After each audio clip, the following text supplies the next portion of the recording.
नमस्कार बंधुरा मोनालिसा किचेने आपनादेर सकलके स्वागत जानाई। तो अन्य दिनेर मतो आजो हाजिर हो गेছি একটি खूब सहज रेसिपि निये। तो आजके रेसिपि हलो निरामिष बाँधाकपिर पकोड़ा। तो बिकेले चा किंबा नास्तार साथे जदि এই বাঁধাকপির मुचमुचे पकोड़ा थाके तो पुरो बिकेलटाई जमे जाबे। ताहले चलुन आर देरी ना करे झटपट बानिये फेली। और तार आगे जे सब बंधुरा एखोनो पर्यन्त चैनलटिके सबस्क्राइब करेनনি तारा अवश्यई चैनलटिके सबस्क्राइब करुन एबं आमाके सापोर्ट करुन। ताहले चलुन झटपट बानिये फेली এই सहज रेसिपिटी। বাঁধাকপির পকোড়া বানাবার জন্য লাগছে বাঁধাকপি। এখানে আমি 200 গ্রাম বাঁধাকপি নিয়েছি। তো বাঁধাকপিটা আমি এইভাবে পাতলা পাতলা করে কুচি করে কেটে নিচ্ছি। আপনারা চাইলে এর থেকেও আরও পাতলা করে কাটতে পারেন। এগুলো সব কাটা হয়ে গেছে। এরপর আমি একটা বোলের মধ্যে নিয়ে নিচ্ছি। আর লাগছে কাঁচা লঙ্কা। তো আমি এখানে 5 থেকে 6টি কাঁচা লঙ্কা নিয়েছি। তো আপনারা যদি এর থেকে বেশি ঝাল খেতে পছন্দ করেন তো আপনারা এর থেকে বেশি কাঁচা লঙ্কা দিতে পারেন, কিংবা কম খেতে পছন্দ করেন তো কমও দিতে পারেন। তো আর লাগছে আমার ধনেপাতা। তো ধনেপাতাটাও আমি এইভাবে কুচি কুচি করে কেটে নিচ্ছি। তো এগুলো আমার এইভাবে কুচি করে কাটা হয়ে গেছে। এরপর আমি এটা এর সঙ্গে দিয়ে দিচ্ছি।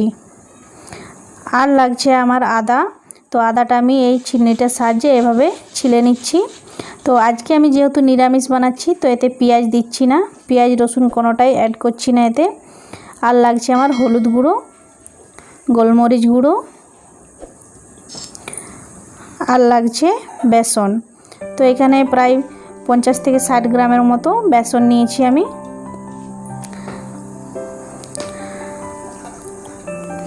আর লাগছে স্বাদ মতো লবণ আর অল্প পরিমাণে খাবার সোডা। এগুলো এখন আমি ভালোভাবে মিক্স করে নেব। বন্ধুরা ভিডিওটি স্কিপ না করে শেষ পর্যন্ত দেখতে থাকুন এবং আমার সাথে থাকুন। তো এগুলো ভালোভাবে মিক্স করে নেওয়ার পর আমি এতে অল্প অল্প জল দিয়ে বেসন আর বাঁধাকপিকে ভালোভাবে মাখিয়ে নেব। একসাথে আমি বেশি পরিমাণে জল দিচ্ছি না, অল্প অল্প জল দিয়ে মাখিয়ে নিচ্ছি। তো বেশি জল দিয়ে দিলে বেসনটা পাতলা হয়ে যাবে। তো তার ফলে পকোড়িগুলো মুচমুচে তৈরি হবে না। আর এটা একটু টান টান রাখলে বেসনটা তো খুব ভালো মুচমুচে পকোড়ি তৈরি হবে।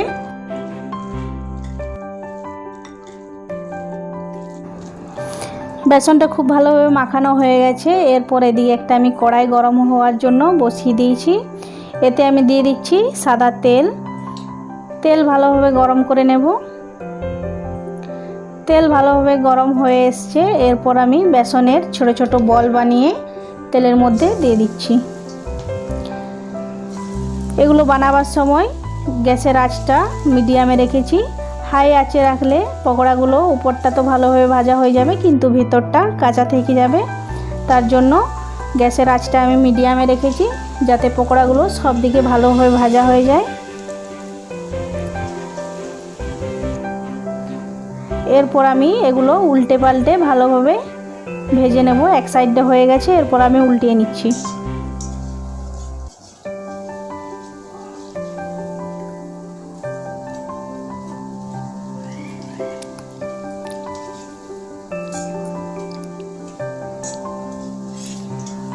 এগুলো গোল্ডেন ব্রাউন করে ভেজে নেব সবগুলো। সব পকোড়াগুলো ভালোভাবে ভাজা হয়ে গেছে। এরপর এগুলো আমি উঠিয়ে নিচ্ছি।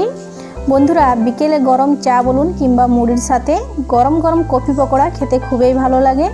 বিশেষ করে এই বর্ষার বিকেল বলুন কিংবা শীতের সন্ধে বলুন খেতে খুবই ভালো লাগে। তো আপনারা বাড়িতে বানাবেন। ঠিক একইভাবে আমি বাকি পকোড়াগুলোকেও বানিয়ে নেব।